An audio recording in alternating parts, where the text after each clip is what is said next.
महाराज की स्वार्थवादी श्री विष्णु महाराज की सतगुरु श्री मुरुगराजेंद्र स्वामी महाराज की साधु महाराज की भगवान विष्णु हर महादेव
ಇವತ್ತು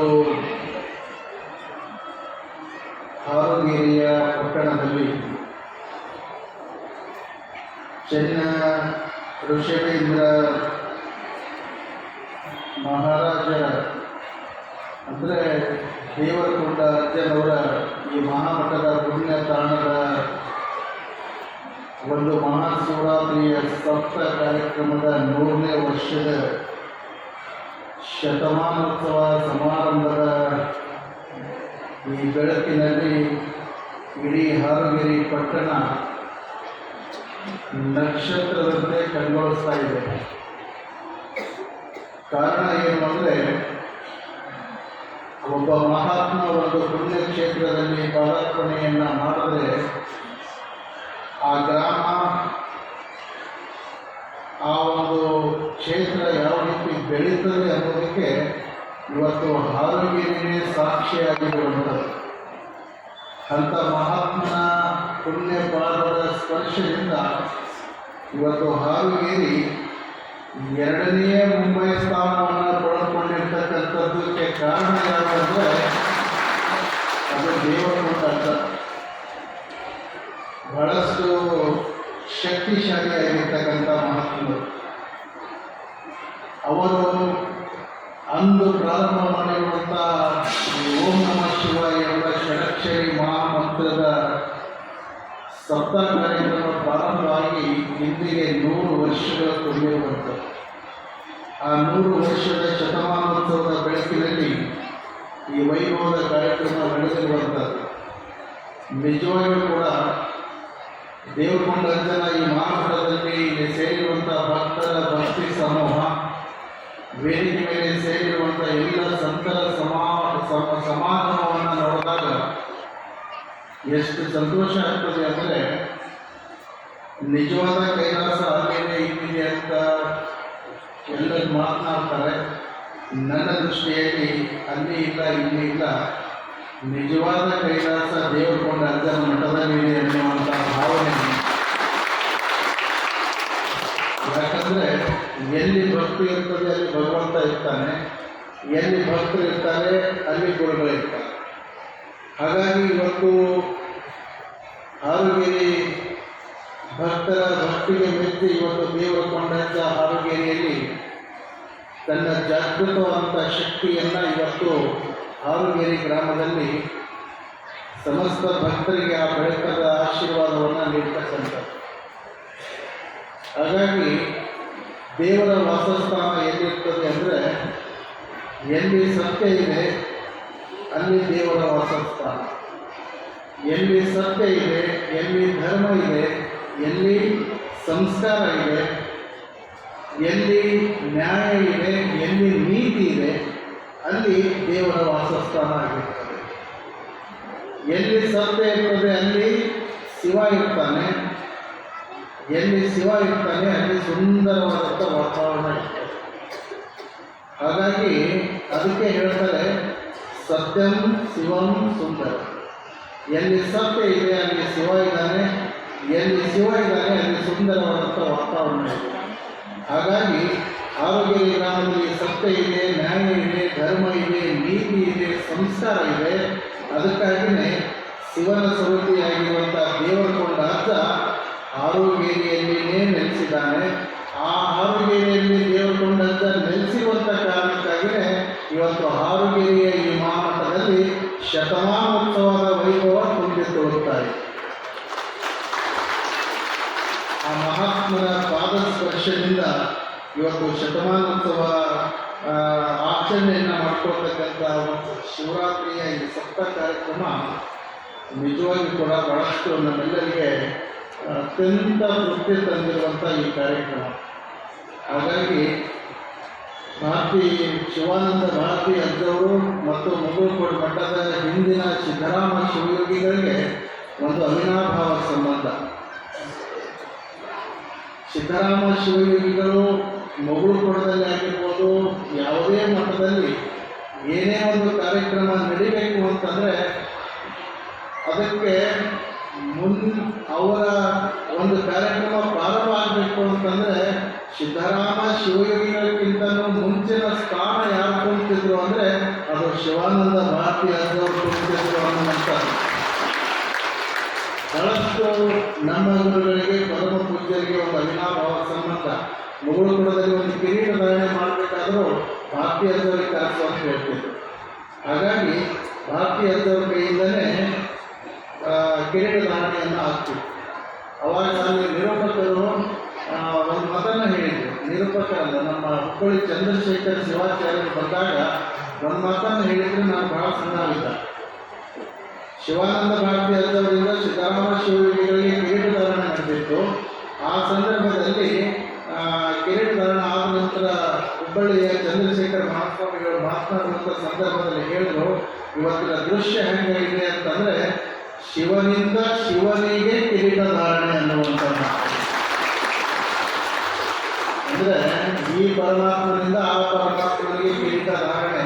ಹಾಗಾಗಿ ಇಂಥ ಒಂದು ಅವಿನಾಭಾವ ಸಂಬಂಧವನ್ನು ಇರುವಂಥ ಮುಗುಳುಕೋಟೆ ಮಠ ಭಾರತೀಯ ಅಜ್ಜವರ ಒಂದು ಪ್ರೇಮ ಮತ್ತು ಆ ಮಠದ ಮೇಲೆ ಇರುವಂಥ ಒಂದು ವಿಶೇಷವಾದಂಥ ಕಾಳಜಿ ನಿಜವಾಗಿ ಕೂಡ ಮುಗುಳುಕೋಟೆ ಮಠ ಹಿಂದೂ ಮಾಡಲಿಕ್ಕೆ ಸಾಧ್ಯ ಇಲ್ಲ.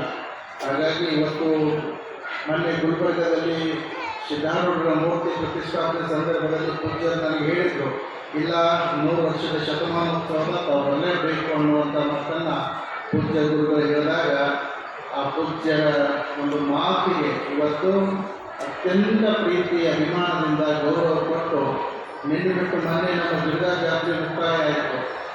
ನಿನ್ನೆ ನಮ್ಮ ಕೊಪ್ಪಳದ ಜಗದ್ಗುರುಗಳು ಬಂದಿದ್ದರು. ಮಾದಲಿಪ್ಪರದ ಕಾರ್ಯಕ್ರಮ ಮುಗಿಸ್ಕೊಂಡು ಇವತ್ತು ನೇರವಾಗಿ ಜಾತ್ರೆ ಮುಗಿಸಿ ಎಷ್ಟೇ ಆಯಾಸ ಆದರೂ ಕೂಡ ಭಾರತೀಯ ಅಜ್ಜರು ಹೇಳ್ಯಾರ ಹೋಗಲೇಬೇಕು ಅಂತ ತಿಳ್ಕೊಂಡು ಸುಮಾರು 300 ಕಿಲೋಮೀಟರ್ ಪ್ರವಾಸವನ್ನು ಮಾಡಿಕೊಂಡು ಈ ಕಾರ್ಯಕ್ರಮಕ್ಕೆ ನಾನು ಬಂದಿದ್ದೇನೆ. ಇದು ಮುಗಿಸ್ಕೊಂಡು ಮತ್ತೆ ಅತನಿಗೆ ಹೋಗಬೇಕು. ಈ ರಾತ್ರಿ ಅತನಿಯಿಂದ ಗಿಡಕ್ಕೆ ಹೋಗಿ ನಾಳೆ ಯಾದಗಿರಿಗೆ ಹೋಗಿ ಮಕ್ಕಳಿಗೆ ಹೋಗಬೇಕು. ಇಷ್ಟೊಂದು ಕಾರ್ಯಕ್ರಮದ ಒತ್ತಡದ ಮಧ್ಯದಲ್ಲಿ ಕೂಡ ಪೂಜ್ಯರು ನನಗೆ ಬರಬೇಕು ಅಂತ ಆದೇಶವನ್ನು ಕೊಟ್ಟಾಗ ನಾನು ಅತ್ಯಂತ ಪ್ರೀತಿಯಿಂದ ಇಲ್ಲಿ ಬಂದಿರುವಂಥದ್ದು ನೋಡಿ ಬಹಳಷ್ಟು ನಿಮ್ಮನ್ನೆಲ್ಲ ನೋಡಿ ಬಹಳ ಸಂತೋಷ ಆಯಿತು. ಈ ಕಾರ್ಯಕ್ರಮ ಪರಮ ಪೂಜ್ಯ ಶಿವಾನಂದ ಭಾರತಿ ಅಜ್ಜರ ಒಂದು ಮಾರ್ಗದರ್ಶನದಲ್ಲಿ ಬಹಳಷ್ಟು ತನ್ನದೇ ಆಗಿರುವಂಥ ವೈಭವವನ್ನು ಕಾಣ್ತಾ ಇದೆ. ಹಾಗಾಗಿ ಮುಗುಳುಕೋಟೆ ಮಠ, ಭಾರತೀಯ ಅಜ್ಜರ ಮಠ, ಈ ದೇವರಕೊಂಡ ಅಜ್ಜರ ಮಠ ಈ ಭಾಗದಲ್ಲಿ ಯಾವ ರೀತಿ ತನ್ನ ಪ್ರತಿಭೆಯನ್ನು ಬೀರಿದೆ ಅಂತಂದರೆ ಒಂದೇ ನಾಣ್ಯದ 2 ಮುಖಗಳಾಗಿ ಇವತ್ತು ಈ ಮಠದ ಪ್ರಭಾವವನ್ನು ಬೀರಿದೆ.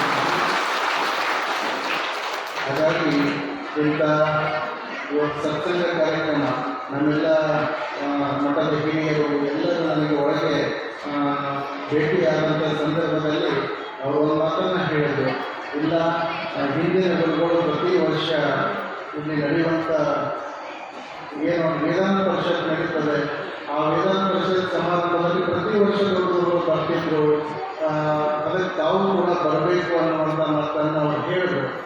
ನಾನು ಹೇಳಿದೆ, ದೇವರಕೊಂಡ ಬೇರೆ ಅಲ್ಲ, ಮುಗುಳುಕೋಟೆ ಮಠ ಬೇರೆ ಅಲ್ಲ, ನಾನೆಲ್ಲ ಬರ್ತೀನಿ, ನೀವೇ ಕರೆದಿಲ್ಲ. ನೀವು ಕರೆದ್ರೆ ಯಾವತ್ತೂ ಈ ಮಟ್ಟಕ್ಕಾಗಿ ಇಲ್ಲ ಅನ್ನೋ ಪ್ರಶ್ನೆ ಇಲ್ಲ ಅನ್ನುವಂಥ ಮಾತನ್ನು ಹೇಳಿದ್ದೆ. ಮುಂದೆ ಬರುವಂಥ ಈ ವೇದಾಂತ ಪರಿಷತ್ತಿನ ಕಾರ್ಯಕ್ರಮಕ್ಕೆ ನೀವು ಕರೀರಿ ಬಿಡ್ರಿ, ನಾವು ಬಂದು ನಿಮ್ಗೆ ಆಶೀರ್ವಾದ ಮಾಡಬೇಕು. ಪರಮ ಪೂಜ್ಯರು ವೇದಾಂತ ಪರಿಷತ್ತನ್ನು ಮಾಡ್ತಕ್ಕಂಥದ್ದು, ಎಲ್ಲರಿಗೆ ಧರ್ಮದ ಮಾರ್ಗದರ್ಶನವನ್ನು ಮಾಡ್ತಕ್ಕಂಥದ್ದು ಎಷ್ಟು ಶ್ರೇಷ್ಠವಾದಂಥ ಕಾರ್ಯಕ್ರಮ ಇವು ಅಂದರೆ, ಯಾಕಂದರೆ ಇವತ್ತಿನ ದಿನ ಸ್ವಾರ್ಥದ ಬದುಕು, ಇವತ್ತಿನ ದಿನಮಾನಗಳಾಗಿ ಬದುಕುವಂಥ ಈ ಸಂದರ್ಭದಲ್ಲಿ ಜನ ಶಾಂತಿ, ನೆಮ್ಮದಿ, ಸಮೃದ್ಧಿಯಿಂದ ಬದುಕಬೇಕಾದ್ರೆ ಇಂಥ ಸತ್ಸಂಗ, ಇಂಥ ವೇದಾಂತ ಪರಿಷತ್ತಿನಲ್ಲಿ ಯಾರು ಭಾಗಿಯಾಗ್ತಾರಲ್ಲ ಅವರ ಜೀವನ ಮಾತ್ರ ಸನ್ಮಾರ್ಗದಿಂದ ನಡೆಯಲಿಕ್ಕೆ ಸಾಧ್ಯ ಇದೆ. ಹಾಗಾಗಿ ನಿಮ್ಮೆಲ್ಲರಿಗೂ ಸನ್ಮಾರ್ಗದ ಬೋಧನೆಯನ್ನು ಮಾಡೋ ಸಲುವಾಗಿ ಪ್ರತಿ ವರ್ಷ 5 ದಿನ ಇಲ್ಲಿ ವೇದಾಂತ ಪರಿಷತ್ ಕಾರ್ಯಕ್ರಮ ನಡೆಯುತ್ತದೆ. ಯಾಕೆ ನಾನು ಈ ಸ್ವಾರ್ಥದ ಬದುಕು, ಸ್ವಾರ್ಥದ ಜೀವನದ ಒಂದು ಪರಿಸ್ಥಿತಿಯನ್ನು ನಾನು ನೆನಪು ಮಾಡ್ಕೊಂಡಿದ್ದೇನೆ ಅಂತಂದರೆ, ಒಂದು ಊರಾಗ ಒಂದು ಗುರುಗಳು ಮಠದಾಗ ಪುರಾಣ ಹಚ್ಚಿದ್ರು. ಆ ಪುರಾಣ ಹಚ್ಚಿರ್ತಕ್ಕಂಥ ಸಂದರ್ಭದಲ್ಲಿ ಎಲ್ಲ ಬಹಳಷ್ಟು ಜನ ಸೇರಿದ್ರು, ಬಹಳಷ್ಟು ಜನ ಪುರಾಣ ಬರ್ತಿದ್ರು. ಗುರುಗಳು ಒಂದು ದಿನ ಏನು ಮಾಡಿದ್ರು ಅಂದರೆ, ಒಂದು 10 ರಾಮನ ಮೂರ್ತಿ ಕಟ್ಟಿಗೆಯಲ್ಲಿ ಕೆತ್ತಿ ಸ್ಟೇಜ್ ಮೇಲೆ ತಂದಿಟ್ಟರು. ಕಟ್ಟಿಗೆಯಿಂದ ಕೆತ್ತಿ ಸ್ಟೇಜ್ ಮೇಲೆ ತಂದಿಟ್ಟರು ಕಟ್ಟಿಗೆ ಮೂರ್ತಿ. ಅವಾಗ ಗುರುಗಳು ಸಭೆ ಒಳಗಡೆ ಹೇಳಿದರು, ಪುರಾಣ ಮುಗಿದ ನಂತರ ನಿಮ್ಗೆ ಯಾರ್ಯಾರಿಗೆ ಯಾವ್ಯಾವ ಮೂರ್ತಿ ಬೇಕು ತೊಗೊಂಡು ಹೋಗಬೇಕು ಅಂತ ಹೇಳಿದ್ರು. ಅವಾಗ ಎಲ್ಲರೂ ಪುರಾಣದಲ್ಲಿ ಎದ್ದು ಬಂದು ನಾನು ನೀನು ಅಂತ ಹೇಳಿ ರಾಮನ ಮೂರ್ತಿಯನ್ನು ತಗೊಂಡು ಹೋದರು. 10 ರಾಮನ ಮೂರ್ತಿಯನ್ನು ತಗೊಂಡು ಹೋದರು. ರಾವಣನ ಮೂರ್ತಿ ಯಾರೂ ತಗೊಂಡು ಹೋಗಲಿಲ್ಲ. ಅವಾಗ ಗುರುಗಳು ಪುರಾಣ ಮುಗಿದ ನಂತರ ರಾಮನ ಮೂರ್ತಿ ತಗೊಂಡು ಹೋದರು, ರಾವಣನ ಮೂರ್ತಿ ಉಳಿತು. ಇವೆಲ್ಲ ಒಳಗಡೆ ಇಡೋಪ್ಪ ಅಂತ ಹೇಳಿದರು. ಮರುದಿವಸ ಮತ್ತೆ ಸಾಯಂಕಾಲ ಪುರಾಣ ಕಾರ್ಯಕ್ರಮದ ಸಮಯ ಬಂತು. ಅವಾಗ ಗುರುಗಳು ಏನು ಮಾಡಿದರು ಅಂದರೆ, ಮತ್ತೆ 10 ರಾಮನ ಮೂರ್ತಿ 10 ರಾವಣನ ಮೂರ್ತಿ ಮಾಡಿದರು. 10 ರಾಮನ ಮೂರ್ತಿ 10 ರಾವಣನ ಮೂರ್ತಿ ಮಾಡಿದರು. ಮಾಡಿ ಅದು ಎದರಿಂದ ಮಾಡಿದ್ರು ಅಂತಂದರೆ ಬಂಗಾರದಿಂದ ಮಾಡಿಸಿದ್ರು. 10 ರಾಮನ ಮೂರ್ತಿ 10 ರಾವಣನ ಮೂರ್ತಿ ಬಂಗಾರದಿಂದ ಮಾಡಿಸಿದ್ರು. ಮತ್ತು ಸಾಕಿದ್ರು. ಪುರಾಣ ಮುಗಿತ್ತು, ನಿಮ್ಗೆ ಯಾವಾಗ ಬೇಕು ತಗೊಂಡು ಹೋಗ್ರಿ ಅಂತಂದಾಗ ಎಲ್ಲ ರಾಮನ ಮೂರ್ತಿ ಅಲ್ಲೇ ಹೋದು ರಾವಣನ ಮೂರ್ತಿ ಎತ್ಕೊಂಡು ಹೋದ್ರು.